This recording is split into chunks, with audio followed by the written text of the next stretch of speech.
My CEO boyfriend noticed a change in me after I stopped sending him daily good morning texts. When we first got engaged, his company was reported for tax evasion.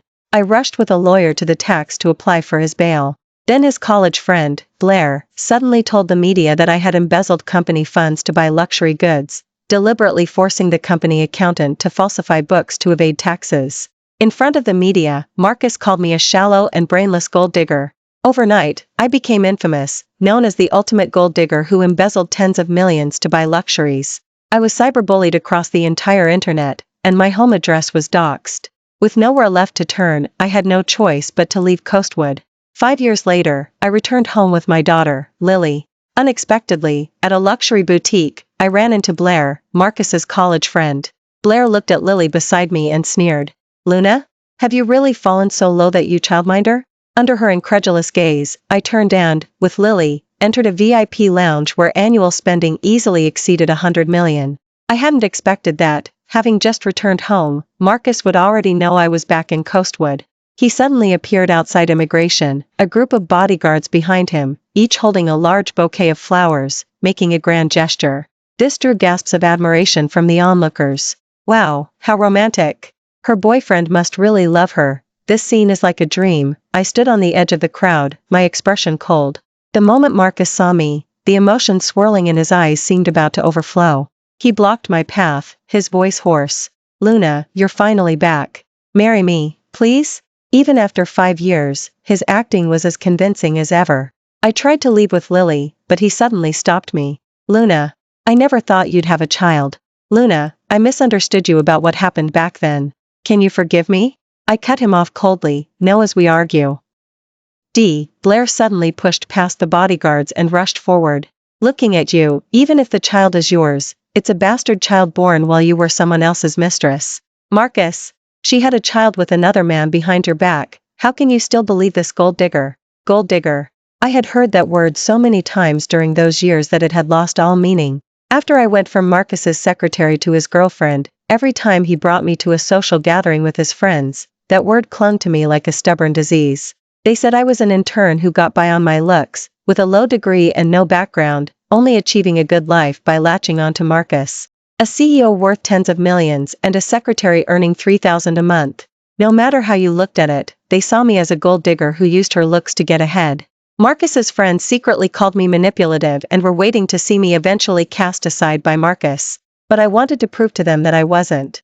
The year Marcus faced his greatest difficulties, when his company faced financial collapse, I sold my parents' old house to help him pay wages. At the time, due to soaring trade tariffs, export products were backlog, and payments couldn't be collected, leading Marcus's company to be on the verge of bankruptcy. He and I could only live in a rental apartment and celebrate Valentine's Day at a convenience store. In the 4 years we dated, I never spent a dime of his money. Even our matching rings were bought with money saved from part-time jobs as a translator for an import-export company. From the age of 20 to 24, I dedicated 4 years of my youth to him. I thought that by enduring hardships with him, once he succeeded, I would rightfully stand by his side. Until, his college friend, returned home. Blair was a female scientist holding 2 patents. She was a rising star in the research community, holding a master's degree in quantum from Germany. And I only had a degree from a non-elite university from my home country. After returning home, Blair joined Marcus's company. Many of Marcus's friends, who started the company with him, said that if Blair hadn't gone abroad to study back then, she would have been the one with Marcus. This was shortly after Marcus proposed to me, yet he kept delaying setting a date for our engagement. Many people began to cast doubts on our relationship. I worked desperately to prove I was worthy of him, even cutting my business trip short to rush back for our relationship anniversary. That night, I waited in the hotel until 2 in the morning. But he was in the RD lab, and Blair stood right next to him. They were passionately discussing experimental data. Every glance and gesture between them showed such profound understanding that it sent a shiver down my spine. I stood at the doorway, stunned for a long moment before speaking. "Marcus, do you know what day it is today?" He looked up at me, the warmth on his face instantly vanished. "Why are you here?" I couldn't help it, my voice trembled. "You promised we'd celebrate our anniversary together." His eyes were filled with disgust. "We just didn't go to the hotel for dinner. Do you really need to confront me?" He didn't understand why I was fixating on a single anniversary, or why I was suddenly so emotional. But he didn't know that I had seen the undisguised tenderness and favoritism in his eyes for Blair. That day, when I questioned him, his first reaction wasn't to apologize, but to frown and coldly mock my emotional state. After that, I numbed myself with work, traveling to over 20 countries within a year, from Europe to America, handling preliminary communications, negotiations, customs declarations, and registrations for his export projects, personally overseeing every single step. I thought my efforts would earn me a little more importance in his heart. Until that winter, on my birthday, he announced his engagement to me in front of all the any employees. At that moment, I almost cried. I thought this was the beginning of my light at the end of the tunnel. For a period afterward, Marcus led a team in a remote testing site abroad for product testing, completely cut off from the internet and signal, staying for half a year. Then, the company lab suddenly suffered an unexpected explosion, resulting in hundreds of millions in losses and the loss of important data that had just been developed. I couldn't contact Marcus at the time and faced massive compensation payouts for casualties, as well as significant financial pressure from several RD teams daily. I had no choice but to desperately seek funding and negotiate partnerships. For a partnership, I had to attend Coastwood's infamous fundraising dinners. That night, I was intoxicated, and when I woke up, it was early the next morning. My phone vibrated incessantly. News outlets, gossip sites, and financial blogs. I was drunkenly escorted into a hotel by Julian, Coastwood playboy.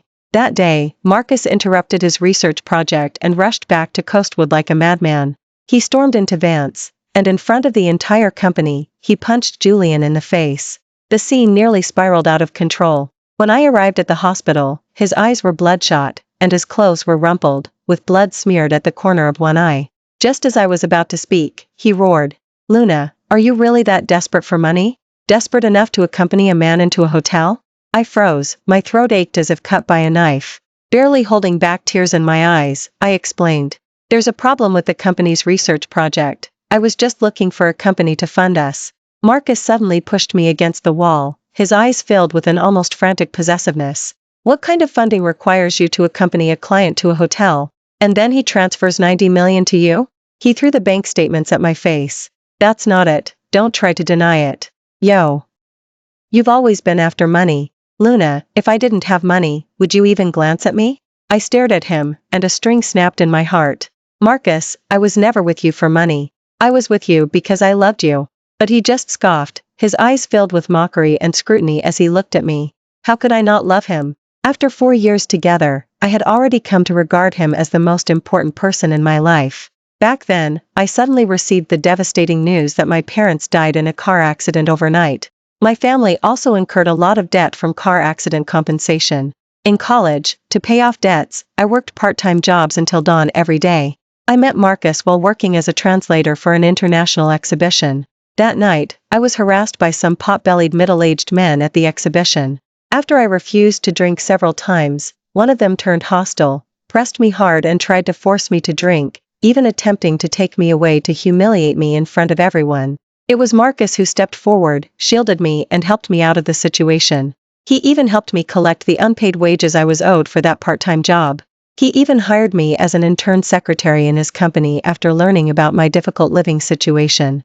That year, he pulled me out of an endless hell. Later, I got surveillance footage from the hotel to clear my name, and even Julian issued a statement saying it was a normal business interaction, which finally settled the public opinion.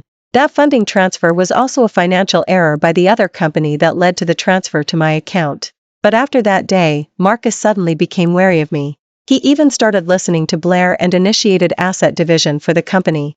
He also had a prenuptial agreement drafted before our engagement. I was still foolishly comforting myself, focused solely on getting engaged and married to him, hoping that time would prove I wasn't with him for money. It wasn't.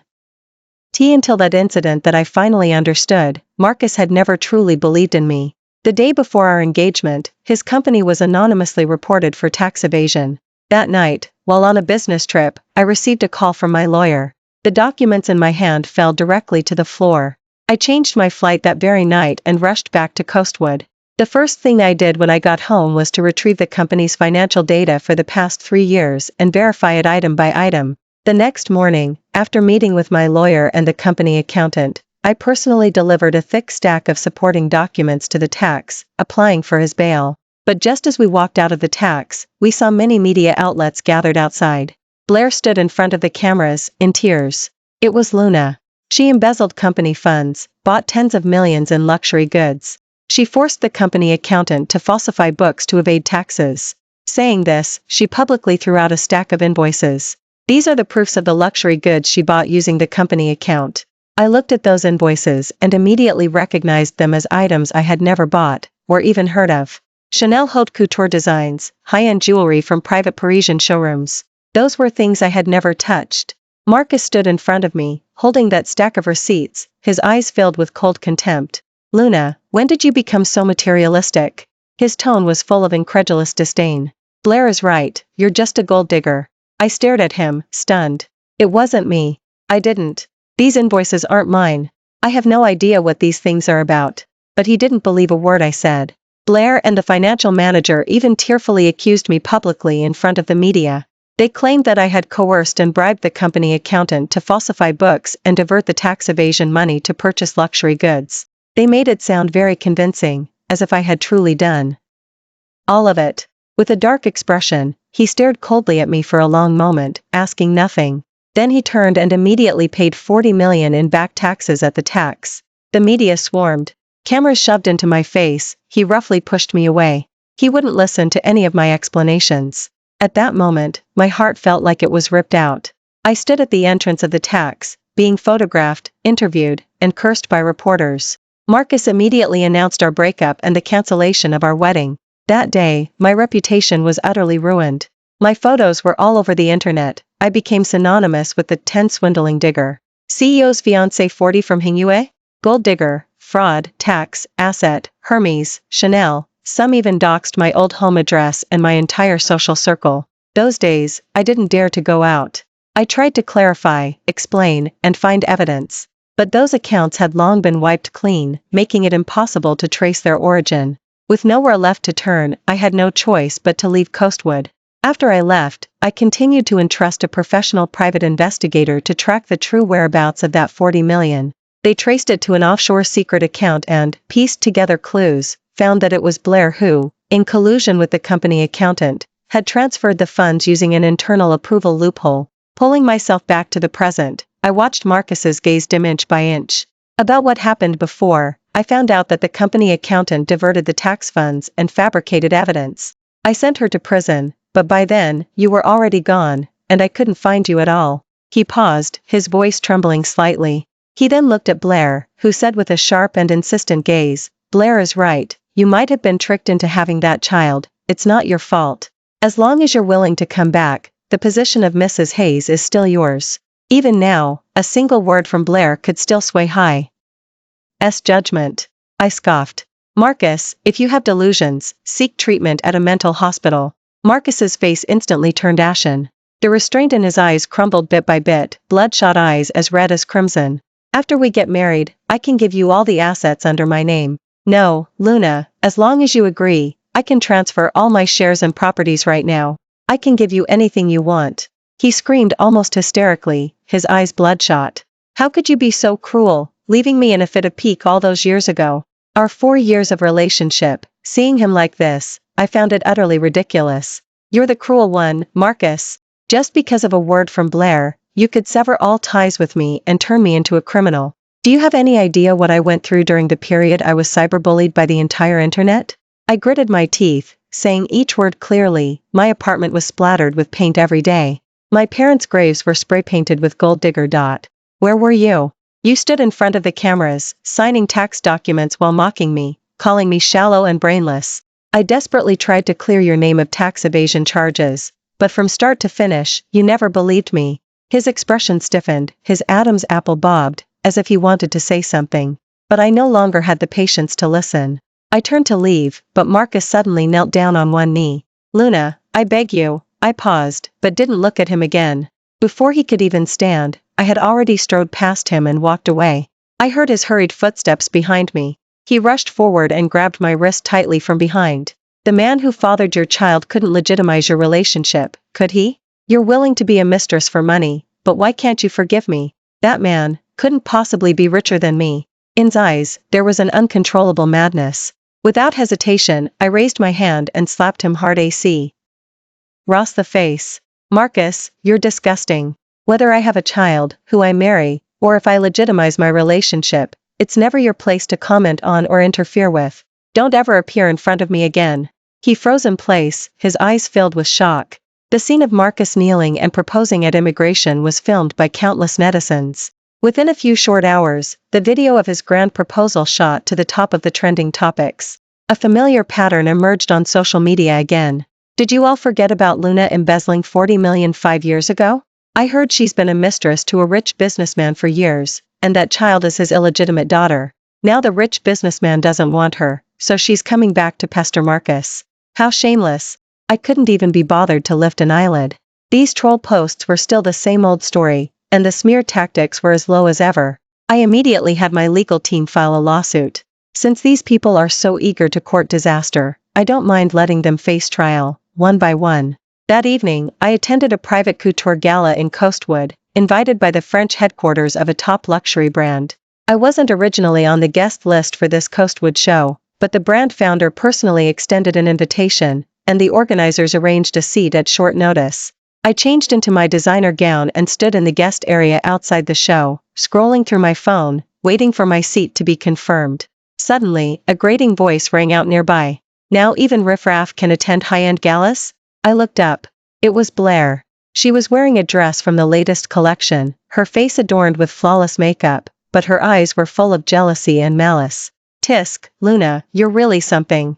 You've had a child, and still haven't amounted to anything. Her voice was not loud, but it was clear enough for the surrounding socialites and celebrities to hear every word. Their gazes toward me instantly changed. Marcus appeared at some point. He wore a custom black suit, emanating an imposing aura in the crowd, his eyes full of possessiveness. Luna, after all these years of being mad at me, have you really fallen so low? I told you, as long as you're willing to come back, I can give you everything you want. I scoffed. Marcus, I've made it very clear, I don't want to see you again. Marcus's face darkened, and he roared in exasperation. That bastard child you had with some other man, wasn't it just for money? Your child is the bastard. Whose child is a bastard? I instinctively turned around. Suddenly, a hand firmly wrapped around my waist from behind. It was Ethan. He looked down at me, his expression gentle. Why did you come here? My eyes welled up. Didn't I say I'd be back in a couple of days? He didn't reply, simply took my hand, then looked up at Marcus opposite him. In that glance, his eyes were ruthless. Marcus's face instantly turned as white as a sheet. Because he recognized him, this was the CEO of the global leading tech company he had been trying to partner with for years. Ethan pulled me closer and spoke slowly. Honey, if I hadn't shown up, how much more would they have harassed you? As he spoke, he lowered his head and gently kissed my forehead. The entire venue fell into a terrifying silence. Then, it erupted. So she's the unseen Mrs. Hayes. Marcus has really hit a brick wall. He's just a small company, yet he dared to offend Mrs. Hayes, the CEO of a global tech company. A stir rippled from the main stage. Isabel, the global president of the French brand headquarters, appeared. She walked towards me with her regional executive team, with a sincere expression. Our deepest apologies, it was an oversight on our part. We failed to reserve a viewing seat for Mrs. Hayes in advance. Please move to your seat. The central seat at the main show has been cleared for you. As I walked past Blair and Marcus, Blair's eyes seemed to be LED with rage. She gritted her teeth. Luna, what good is all your glory now? You're still the slut who was cursed out of the country for being a gold digger. I was about to retort with a cold laugh when Ethan stepped closer and spoke in a low voice. If you dare slander my wife again, I can make your company vanish from Coastwood tomorrow. Blair's face turned as white as a sheet. Marcus's expression could not even be described as merely awkward. It was as if he had been stripped of dignity, exposed to public scrutiny. The scene of Blair being escorted out by the gala security became the biggest joke of the entire private couture show. She wore a luxury designer gown, yet she was escorted out, like a humiliated clown. Ethan's face turned terrifyingly dark when he was escorted out by the ushers. That night, news broke that Vance had failed to secure funding for its IPO. People in the financial world knew that it was a directive from the Hayes Financial Group in Europe that completely froze their capital support in the country. Within mere hours, multiple investment firms collectively withdrew their investments, and Marcus's company plummeted overnight from a rising star to a high-risk enterprise. I thought all of this would slowly settle down. But, it seemed, was determined to ruin me. She suddenly posted a long article on social media, accusing me of orchestrating a lab fire 5 years ago. She presented so-called evidence. She claimed that during my time working at Vance, I was a corporate spy who stole core research data, and that data is now held by a subsidiary of the Hays. She attached photos of the fire scene and a surveillance screenshot of me entering the lab. The most damning detail was that the fire had caused a core RD staff member to die. It was a matter of life and death. Overnight, I became a suspect in data theft, arson, and causing a colleague's death. The internet exploded again. Shocking. Hey, CEO's wife of arson, murder, and data 5AG. Oh? Do CEOs like gold diggers, spies, and arsonists now? Because the victim's family and Marcus's company filed a lawsuit, I was officially summoned to court. All at once, immigration suspended my visa processing, and all my outbound travel documents were withheld. On the day of the first trial, I appeared alone at the courthouse entrance. Marcus stood outside the courtroom. The moment he saw me, a flicker of relief crossed his eyes. He walked over and stopped me. Luna, Ethan doesn't love you. You're embroiled in a lawsuit, and he just went back to France. What can he give you besides money? The money you want, I'll give you no less than him in the future. I pushed his hand away, my voice icy cold. Marcus, you have no right to talk about my husband. You can't even compare to him. Marcus's face flushed, and he instantly infuriated with shame. Luna, if you agree to divorce Ethan and marry me, I'll drop the lawsuit immediately. I won't pursue the secret data incident anymore. I scoffed. Marcus, are you so certain I leaked the research data? He frowned, his tone very calm. Blair said you were the first person at the fire scene. Only you, besides the RD team, had access to that data. You were the only one who stayed that night, and the camera just happened to be broken. We weren't intentionally suspecting you, it's just, you were too suspicious. I stared at him, saying each word clearly. Don't forget, Blair was there too. His gaze instantly darkened. Blair is different from you. She's the most important RD talent in our company. She would never do something like this for a bit of money. I looked at him coldly, said nothing, and walked straight into the courtroom. After the trial began, Blair testified in court. She stated clearly, word by word, to the bench, that night, only the suspect, Luna, remained. Only she handled the master research drive. The very next day, I received a rival product sample from an overseas lab that was almost identical to the project we were developing. The evidence was submitted. As the trial neared its end, I sat at the defendant's stand, my gaze calm. Blair looked up, sweeping her gaze over me with the contempt of a victor. Some people, they use others' research to climb the social ladder by latching onto a man. It's truly shameless. After today, I'm just looking forward to seeing how certain so-called CEOs' wives end up in prison. Just then, the courtroom doors opened, and everyone turned simultaneously. Ethan walked in, looking sharp in his suit, followed by 3 international lawyers from France. He walked to the bench and handed over a thick document and an encrypted USB drive. Judge, please allow me to submit new crucial evidence. The judge frowned. And you are? Ethan, Board of Hays. The stolen data involved in this case is now owned by our company, and we have the right to request an investigation. The court clerk connected the USB drive to the evidence projector. The lights in the courtroom dimmed, and a clear video played. It was surveillance footage from a few hours before the fire, 5 years ago. The footage showed Blair entering the RD lab with a folder labeled RD Confidential, taking out an encrypted hard drive, and hiding it in her bag. Then, she made a call. I got the item. Transfer at 11 p.m., price as per contract. The moment the surveillance footage finished playing, the entire courtroom fell so silent that only breathing could be heard. Blair, as seen in the video, was carrying the data hard drive in and out of the lab. The call content was so clear there was no room for denial. Her face was ashen, lips trembling, her eyes were fixed on the projector. No, impossible. This surveillance footage was supposed to be destroyed. How do you have it? She instinctively looked at Marcus, her voice almost a sob. Marcus, don't believe them. This must be fabricated. I couldn't have done this, I'm wrongly accused. Marcus's face was dark, and he stared intently at Blair, frowning. He walked over step by step, his voice hoarse. Blair, tell me, did you sell that data from back then? Blair's eyes instantly turned red, and she lunged to grab his arm. It wasn't me. Marcus, you have to believe me. How could I hurt you? Even if there were an issue, it couldn't have been me. She cried and pleaded, her voice almost trembling. We've been together for so many years. I'm the cornerstone of your research projects. As the judge declared the evidence valid. Marcus, however, stared coldly at her, his eyes like daggers. Blair, I believed you for 5 years. You made me lose a partner who was with me for 4 years, made her carry a bad reputation, made her cyberbullied by the entire internet, forced her out of Coastwood, and had her parents' graves spray painted. Do you think you still have a chance to make me believe you again? He abruptly pushed her away, his eyes cold and devoid of humanity. Blair suddenly looked up, her voice tearful but trying to sound defiant. Marcus, don't forget, without me, your research team will disband. You failed your IPO, who else can you rely on now? If you dare touch me, you'll go completely bankrupt. Her eyes were wild, clinging to a last shred of hope and arrogance. Just then, Judge spoke. The court has received an application for an additional witness.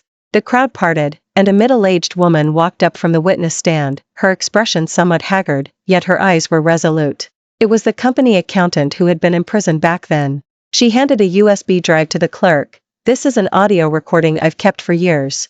The audio recording played again in the courtroom. Just transfer the money to the offshore secret account I gave you, and I'll handle the rest. If you don't cooperate, whether your mother's dialysis bills get approved will be questionable. We're all in the same boat. I can get you out of prison in a few years, and I can also ensue. Your whole family survives. In the audio recording, Blair's voice was clear and cold. Judge frowned. Why are you only recanting your testimony now? The company accountant looked up. I pleaded guilty back then because my family was still in Coastwood. Blair threatened my mother's life, so I couldn't expose her at the time. Now my mother has passed away, my family has disowned me, and I have cancer. I don't have many years left to live. I just want to clear my name. The courtroom instantly erupted in an uproar. The presiding judge's brows furrowed, and the bailiffs on site began retrieving bank records and evidence of the financial chain. A large amount of evidence showed that Blair had illegally transferred nearly $100 million through multiple private accounts over 5 years. Marcus's eyes finally completely broke down. He rushed forward like a madman, raised his hand sharply, and slapped Blair hard across the face. You bitch. You ruined me, you ruined Luna, you ruined everyone. He rushed over, trying to grab my hand, his eyes bloodshot as he explained. Luna, I was wrong. I was just tricked by that bitch Blair. I love you. After you left all these years ago, I only then realized how much I loved you. My lawsuit against you was just to force you back to me. I never meant to harm you. Blair was slapped to the ground, nose bleeding. After a few seconds, she completely broke down upon hearing Marcus's words. She laughed maniacally. Marcus, you're a complete and utter failure. When you threw Luna under the bus to take the public backlash all those years ago, why didn't you think about loving her then? Ha ha ha. You're all disgusting, you deserve this. Bailiff stepped forward and restrained her. Because the evidence was irrefutable, the judge immediately announced, Blair, for alleged corporate espionage, bribing a company accountant, maliciously destroying evidence, and causing significant casualties, will be arrested in court, and the CASE will proceed to criminal prosecution. Marcus stood still, his face was ashen, looked completely defeated. That day, Blair was arrested on the spot at the trial, and public opinion completely collapsed. From genius female PhD to transnational money laundering corporate spy, her true colors were exposed overnight. News headlines exploded onto the headlines. Corruption shocks world. Blair transferred of millions 5 for overseas. Vance faces trust in history. Repeated evasion and illegal. Someone dug up her gambling blacklist from abroad, and even a video surfaced of her signing an illegal loan contract in a Macau VIP room to pay off debts. And what was most shocking was that over the past 3 years, she had secretly sold exclusive usage rights to dozens of high-level patent technologies from Vance to pay off gambling debts. When was arrested, bank accounts were frozen, contractors demanded accountability, and all the loopholes instantly exploded. Marcus's company also announced it faced financial collapse in less than 10 days. The empire crumbled, simply because he stubbornly trusted the wrong person. Marcus's photo appeared on the trending topics again. In the photo, he stood in front of the corporate headquarters, his eyes vacant, while employees carried boxes of documents out of the building behind him, and security posted a red bankruptcy liquidation notice on the door. He was once the youngest tech titan in Coastwood. Now he had nothing left.